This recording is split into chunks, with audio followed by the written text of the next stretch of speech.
आज वास्तव में तो आज यहाँ भंडारे की सूचना थी मुझे, फिर वो पोस्टपोन हो गया। वो कल का है, कल माननीय अमित शाह की रैली है महेंद्रगढ़ में, तो कल मैं आ नहीं सकता था।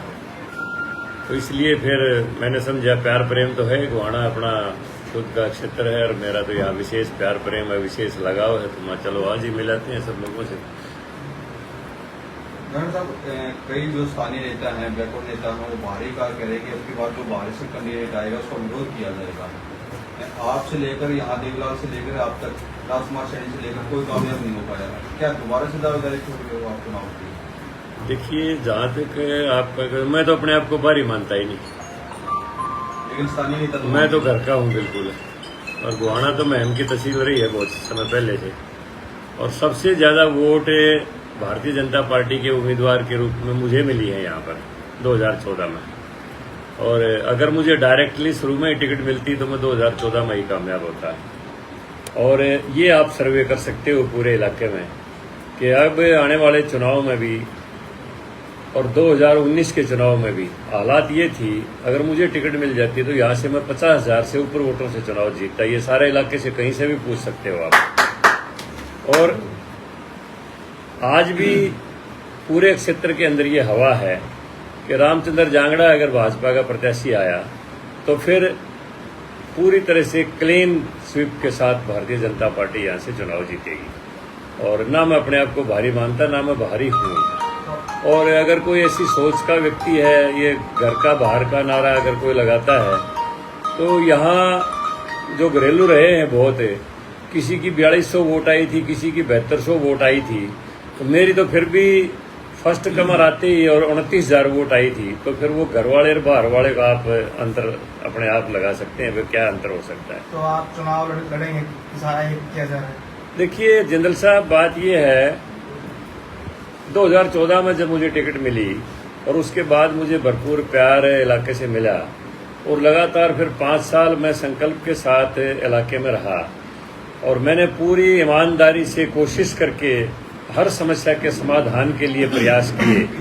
और मैं कह सकता हूं कि मैंने पूरे गोहाना शहर को मिला के और पूरे इलाके में 1000 करोड़ रुपया गोहाना के विकास के ऊपर लगवाए। 3 बार मुख्यमंत्री जी को मैं लेके आया, हर बार 250, 300 करोड़ की परियोजनाएं पास हुई। उसके अलावा कभी किसी मंत्रालय से, कभी किसी मंत्रालय से मैं पैसे लेके आया। 20 से ऊपर तो मैंने मार्केटिंग बोर्ड की सड़कें ऐसे गाँव में बनवाई जहाँ कोई रास्ता ही नहीं था। लाठ गांव में अगर 2 बूंद पड़ जाती तो लोग तुड़ी गिर डालते थे, हरा चारा नहीं ला सकते थे, खेतों में घुसने का रास्ता नहीं था। मैंने 3 रोड बनवाए। इसी तरह इनायत में मैंने चारों तरफ फिरनी बनवा के 3-4 रोड बनवाए। मतलब कहने का ये है कि कम से कम 20 से ऊपर रोड मैंने बनवाए। और गोहाना शहर की हालात भी आप पहले क्या थी आज क्या है, उसका श्रेय लेने की तो कोई भी कोशिश कर लो। लेकिन मैं चंडीगढ़ में था और जब ये आई कि हम हरियाणा के जो 50 वर्ष जो पूरे होंगे 2016 में जो पूरे हुए थे, क्योंकि 1966 में हरियाणा बना था, तो 1-1 करोड़ रुपया हर नगर परिषद को दिया था। मैंने वहां बैठ के मुख्यमंत्री से कहा, जी गोहाना काफी पिछड़ा हुआ है, गोहाना को आप 1.5 करोड़ रुपया दो। 50 लाख रुपये एक्स्ट्रा लेके आया मैं। और उसके कारण ये था कि रेलवे लाइन के साथ साथ जो गंदगी पड़ी थी, आज वहां पर लोग सैर करते हैं, फुहारे चलते हैं, गंदगी की कोई निशानी नहीं है। देवीपुरा कॉलोनी में तो कोई रिश्ते वाला नहीं आता था, आज वहाँ जमीनों का भाव बढ़ गए। तो मैंने पूछा भाई रोटा कौन था, किसी ने नहीं बताया। मैंने उसका नाम शहीद मदनलाल भेंगड़ा पार्क नाम रखवाया। उसके साइड में जितनी गंदगी पड़ी थी फौरन उसका सीएम अनाउंसमेंट में लेकर वहाँ स्टेडियम पास करवाया। ये जो अपनी ड्रेन है इसका मैंने रोहतक रोड से लेके और मोहम्मदपुर रोड तक, वहाँ तक इसका पक्का करने की परियोजना पास करवाई थी। आधा ये रोड बन गया, बाकी मैं होता तो बन जाता। और इसको मैंने सोनीपत चौंगी से लेके और आगे सब्जी मंडी तक पूरा रेलवे के जितना ना पूरा जो है ट्रैक इसका ड्रेन का, इसको कवर करने की योजना मेरी थी कि इसके ऊपर रेडी पड़ी मार्केट आ जाएगी, गंदगी भी नहीं, बदबू भी नहीं आएगी और शहर का रस भी खत्म हो जाएगा। यानी मेरी मंशा ये थी कि मैं गोहाना को मॉडल एक हल्का बनाऊं और ताकि आने वाली पीढ़ियां भी, मेरी पीढ़ियों को भी लोग याद रखें कि कोई ऐसा प्रतिनिधि आया था जो एक क्षेत्र में इतना विकास करवा के गया। और आज भी मेरी मंशा वो अधूरी है। अगर मुझे पार्टी चांस देगी मैं चुनाव लड़ने के लिए तैयार हूँ। प्रदेश की जनता का भी मुझे प्यार मिल रहा है, मैं पूरे प्रदेश का काम कर रहा हूँ और यहाँ पर रेगुलर मैं गोहाना में लगातार लोगों के बीच में आ रहा हूँ और मेरी मंशा है ये कि मुझे अगर पार्टी यहाँ से चुनाव लड़वाओगी 100% मैं चुनाव जीतूँगा। और मेरी मंशा यही है कि जीवन का उत्तरार्ध शुरू हो जाता है 75 साल के बाद कि ऐसा काम करके जाऊँ कि गोहाना के हर गाँव के अंदर डिस्पेंसरी हो, लोगों के आदमियों की भी, पशुओं के लिए भी देखभाल के लिए पशु हॉस्पिटल भी हो, हर गांव में अच्छा स्कूल हो, मॉडल स्कूल हो, हर गांव के अंदर अच्छे पार्क हों, स्टेडियम हो खेलों के लिए, यानी हर गांव एक मॉडल विलेज हो। और मैं गोहाना को ऐसी कॉन्स्टिट्यूंसी के रूप में देखना चाहता हूँ जो पूरे हरियाणा में मॉडल कॉन्स्टिट्यूंसी हो। तो मैं उस सपने को साकार करने के लिए मेरा चुनाव लड़ने का इरादा है और मेरा दूसरा कोई इरादा है। आपने ऊपर मांग रखी कि मैं गोहाना से चुनाव लड़ने के लिए तैयार हूँ, नहीं, मांग तो मैंने 2014 में जब मैंने चुनाव लड़ा तब भी मैंने नहीं रखी थी, क्योंकि भारतीय जनता पार्टी में ऐसा होता भी नहीं है और मेरा व्यक्तित्व जो है वो पूरे प्रदेश का है और मेरे व्यक्तित्व के हिसाब से पार्टी ने चयन किया कि मुझे गोहाना से चुनाव लड़वाया जाए। और मुझे गोहाना ने जो प्रेम दिया उसके लिए मैं सदा के लिए गोहाना की जनता का धन्यवादी रहूँगा, सदा के लिए एहसानमंद रहूँगा। और मैंने इसी जिम्मेवारी को सोच के 2014 से 2019 तक अपनी ड्यूटी दी कि यहाँ बैठ के मैंने जो भी समस्या का समाधान मेरे बस का था मैंने अपने अथक प्रयासों से करवाया। चाहे वो गुंडागर्दी का मामला था, मैंने बाज़ारों के बीचों से हाथ खड़े करवा के गुंडों के दिलों से निकलवाए। कभी कोई समझौता नहीं किया किसी दुकानदार की रेपुटेशन के साथ कि भाई कोई से फरोती मांगे, डकैती मांगे।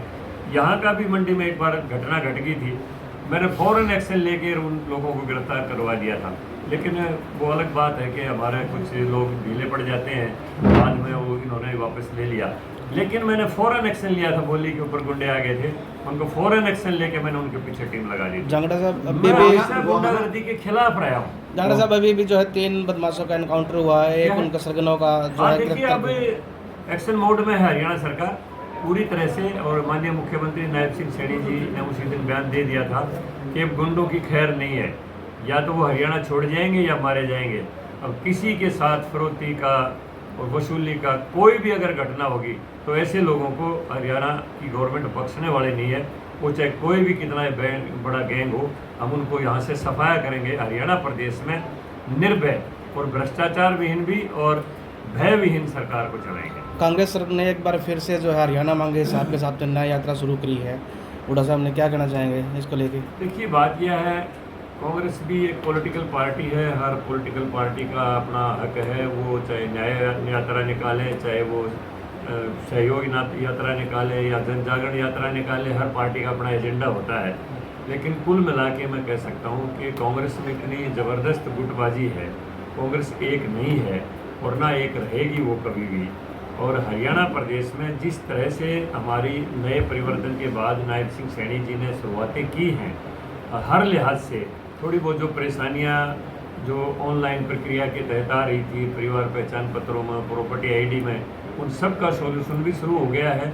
ऑनलाइन प्रक्रिया में शुरू में बाधाएं आई और लोगों ने, कुछ अधिकारियों ने भी बदमाशियां की हैं, उनको भी दंडित करना शुरू कर दिया है जो जनता को ना जानबूझ के परेशान करते हैं।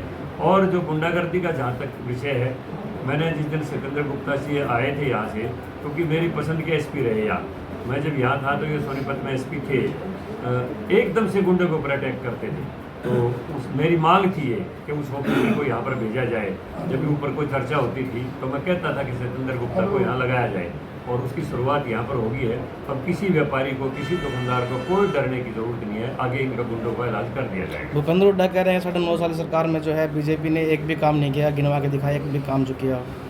देखिए बात यह है, भूपेंद्र हुड्डा तो कुछ भी कहते रहे, अब वो तो उनका अपना मामला है, लेकिन जनता को तो काम धरातल के ऊपर दिखाई देंगे।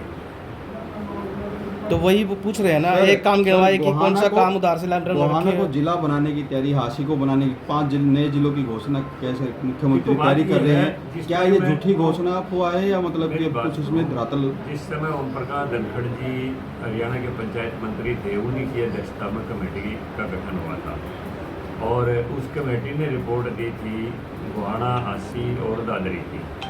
अब उस समय दादरी तो जला पड़ गया था, लेकिन ये 2 पेंडिंग छोड़ दिए गए थे। अब सरकार इनके ऊपर क्या पॉलिसी अपना रही है, मैं एडवांस में कोई ऐसा एश्योरेंस नहीं कह सकता हूँ। प्रदेश अध्यक्ष को चुना गया सर, ब्राह्मण है, प्रदेश अध्यक्ष भी ब्राह्मण है और युवा का अध्यक्ष भी ब्राह्मण है। ऐसे में दूसरे जो अन्य नेता जो हैं उनमें रोष बना हुआ है। क्या एक समाज से इतने पद देना जरूरी है?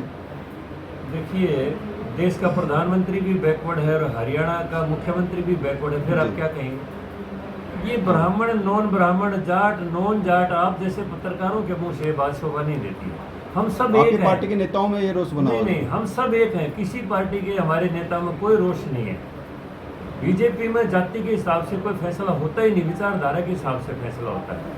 अब इन चीज़ों के ऊपर तो आप देखिए ना, रिटायरमेंट के बाद जब राज्यसभा की सीट खत्म हुई शैलजा की, तो उसने तो अपने बेटे को लिया शैलजा की जगह। हमने कृष्ण पवार को लिया, एक दलित को लिया, उसने अपने बेटे को लिया शैलजा की सीट की जगह।